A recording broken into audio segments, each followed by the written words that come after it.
serve ao Senhor sabe disso que eu estou falando. Esse versículo aqui, a explicação é o seguinte. Vamos ver o contexto. O apóstolo Paulo, ele estava onde? Em Atenas, na Grécia. Preste bem atenção.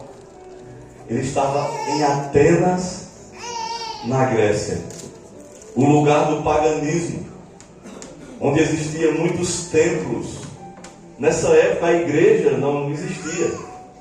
A igreja era na casa de alguns irmãos, não tinha igreja. Aqui fala sobre, nem igreja fala, aqui fala sobre santuários ou templos. Aqui não fala sobre a igreja. E ali em Atenas havia muitos templos, muitos santuários, que até Paulo, ele quando vê alguns santuários, ele fica abismado, ele fica triste, ao perceber a idolatria e o paganismo daquele povo. E a sua alma estava amargurada por ver os santuários construídos para adorar ídolos, feitos pelas mãos dos homens. E assim Paulo disse, olha, estou vendo muitos deuses, mas ele viu um altar que tinha um nome ao Deus desconhecido. E ele sabiamente, com sua sabedoria que vem do alto, ele disse, olha, o Deus ao qual anuncio é esse aqui, que vocês não conhecem. Ele aproveitou e disse, olha, Deus não habita nestes santuários que vocês fizeram para adorar esses deuses pagãos. Deus não habita nesses santuários feitos por mãos humanas, porque Deus não iria ser cultuado naquele lugar. Eram deuses pagãos. Isso é muito simples de entender.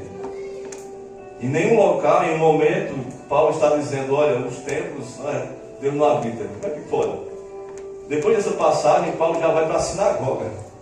Ele gostava de igreja, de sinagoga. Na época não tinha igreja, ele ia para a sinagoga. Era alguém que amava a igreja, amava as sinagogas. Então a explicação é clara. Que Deus não habita em templos que são dedicados aos deuses pagãos. Ou seja, era o paganismo e o cristianismo. Deus não habita em templos feitos para deuses pagãos. E aqui mostra também, irmãos, que o Senhor, ele está em toda parte, em qualquer lugar, no alto dos céus, no fundo do mar, no espaço, na sua casa, no seu trabalho, em todos os lugares. Mas Deus, ele deu uma direção a Moisés, quando ele estava no Monte Sinai, para que ele fizesse um tabernáculo.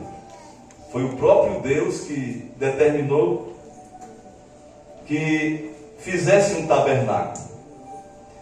O nome tabernáculo quer dizer habitação. Ou seja, o próprio Deus estava dizendo, faça o tabernáculo, que haverá uma habitação. Eu estarei com vocês.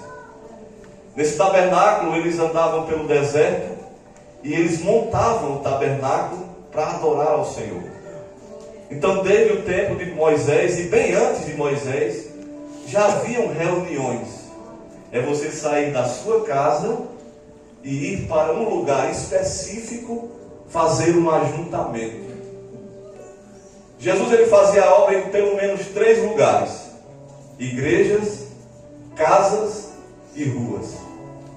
Ninguém pode ser cristão apenas servindo na igreja. Ninguém também só pode servir ao Senhor nas casas. Ninguém só pode servir ao Senhor nas ruas. Templo, casas e ruas.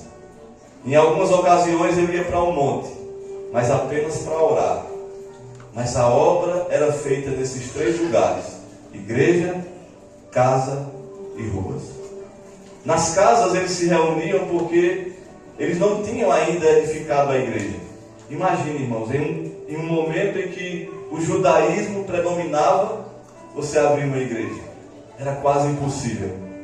E por esse momento, nesses momentos, eles adoravam ao Senhor nas casas dos irmãos, porque não poderia construir igreja naquele local. Mas quando a igreja começou a se expandir, o Senhor deu uma ordem. O Senhor disse que deveriam construir igrejas, edificar igrejas, templos para se reunirem. Havia o tabernáculo, havia o templo que foi destruído, construído por Salomão, Zorobabel, depois destruído. Depois tinha as sinagogas, que até hoje tem a sinagoga onde os judeus se reúnem porque o templo está destruído. As sinagogas são como se fossem congregações, templos menores. Então eles se reúnem nas sinagogas. Aqui no Recife eu tive a oportunidade de visitar, não sei se alguns já tiveram a oportunidade, ali no Marco Zero do Recife, tem a primeira sinagoga aqui das Américas. Isso porque os portugueses, quando chegaram no Brasil, tinham muitos judeus. E tem uma sinagoga lá no centro